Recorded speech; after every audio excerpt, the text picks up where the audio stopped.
ನಾನು ನೋಡೋಣಲ್ಲೇ ನಿಮ್ಮ ಹತ್ರ ಪ್ರೂಫ್ ಇದ್ರೆ ತೋರಿಸಿ ನಾನು ಹೇಳ್ತೀನಿ. ವಿತೌಟ್ ಪ್ರೂಫ್ ನೀವು ಸುಮ್ಮನೆ ಬಾಯ್ ಮಾತಲ್ಲಿ ಏನೇನು ಹೇಳ್ಬೋದು. ಏನೋ ಒಂದು 1 ಕೋಟಿ ರೂಪಾಯಿ ಮಾಡಿದ್ದಾರೆ ಅಂತ ಹೇಳ್ಬೋದು. ಏನೋ ಕೇಳಿದ್ರೆ ಅದನ್ನ ವಿತ್ ಪ್ರೂಫ್ ಇದ್ರೆ ಕೊಡ್ರಿ. ಸುಮ್ಮನೆ ವಿಡಿಯೋ ಮುಂದೆ ಏನೇನು ಹೇಳ್ತಿದ್ದ ಕೊಡ್ಬೇಡಿ. ದಂಡ ಮಾಡಿಬಿಟ್ಟಿಂಗ್ ಇದು ಯಾರೇ ಯಾರು ಕೇಳಿದ್ರಿ? ಅವ್ರಿಗೂ ಕೂಡ ಅದನ್ನೇ ಅವ್ರಿಗೆ ಏನ್ ಕೇಳಿದ್ರು? ಅವೇನ ನಾವು ಸಮಯ ಕೇಳಿದ್ರು, ಕೆಲಸದ ಸಮಯ ಕೇಳಿದ್ರು ಹೊರತು ಇನ್ನೊಂದು ಕೇಳಿದ್ರು ಅವರು. ನೀವು ಆ ಪದ ಬಳಕೆ ಮಾಡ್ತಾ ಇದ್ರೆ ನಿಮ್ಮ ಹತ್ರ ಪದ ಬಳಕೆ ಮಾಡಕ್ಕೆ ಪ್ರೂಫ್ ಇಲ್ಲ ಕೇಳ್ಬೇಡಿ ಅದನ್ನ.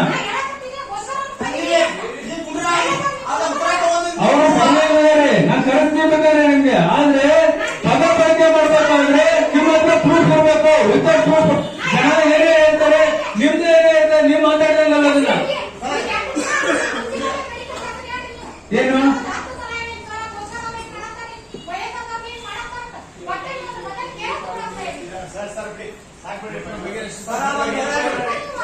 ನಾವ್ ಎನ್ಕ್ವೈರಿ ಮಾಡ್ತೀವಿ ಮೇಡಮ್, ಇಲ್ಲ ಅಂತ ಹೇಳಲ್ಲ. ಆದ್ರೆ ನೀವು ಮಾತಾಡ್ತಾರೆ ಪದನ